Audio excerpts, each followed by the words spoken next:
اعوذ باللہ من الشیطان الرجیم بسم اللہ الرحمن الرحیم۔ ڈاکٹر فہیم ہربلسٹ کا آپ کو السلام علیکم ورحمۃ اللہ وبرکاتہ۔ ڈاکٹر فہیم ہربلسٹ کا ایک مشن ہے طب نبوی کو پوری دنیا میں رائج کرنا، طب یونانی کو پوری دنیا میں رائج کرنا، قدرتی جڑی بوٹیوں کی افادیت کے حوالے سے بات کرنا، اس نظام کی بات کرنا جو 5000 سال سے رائج ہے، اس نظام کی بات کرنا جو 1,24,000 پیغمبران اسلام کی سنت ہے، جس کا قرآن حدیث میں ذکر ہے۔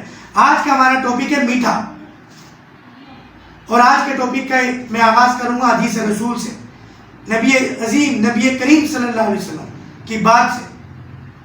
مومن کو میٹھا پسند ہوتا ہے، یہ حدیث شریف ہے، اور میٹھا ایمان والا شوق سے کھاتا ہے، مگر وہ میٹھا کون سا ہونا چاہیے؟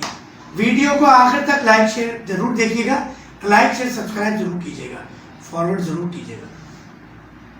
میٹھا کھانا چاہیے گڑ، میٹھا کھانا چاہیے اسٹیویا پلانٹ، میٹھا کھانا چاہیے شہد، میٹھے تمام فروٹس کھانے چاہیے جس کے اندر سکرین نہ ڈلی ہو، انجیکشن نہ لگے ہو، کارپیٹ نہ لگا ہو، سنت رسول ہے۔ کسی بھی چیز کا معتدل انداز میں استعمال فائدہ پہنچاتا ہے، زیادتی یا کمی نقصان پہنچاتی ہے۔ آپ نے گڑ بھی کھانا ہے، شہد بھی کھانا ہے، اسٹیویا پلانٹ ایک پودا ہے وہ بھی یوز کرنا ہے، تمام فروٹس یوز کرنے ہیں معتدل انداز میں۔ آپ کے اسٹمک کا سائز آپ کے اس ہاتھ کے برابر ہوتا ہے، غذا اس حساب سے کھانی ہے۔ ہر چیز کا طریقہ کار خدا و نبی کریم صلی اللہ علیہ وسلم نے فرما دیا ہے قرآن حدیث کے اندر، مگر بیماریاں کب پیدا ہوتی ہیں؟ جب ہم اس طریقے سے ہٹ جاتے ہیں، ہم ان غذاؤں کو چھوڑ دیتے ہیں یا ان کے کھانے کا صحیح استعمال کا طریقہ چھوڑ دیتے ہیں، ہم کہتے ہیں بیمار ہو گئے۔ بھائی جان، ہر بیماری کا علاج موجود ہے، قرآن میں اللہ فرماتا ہے۔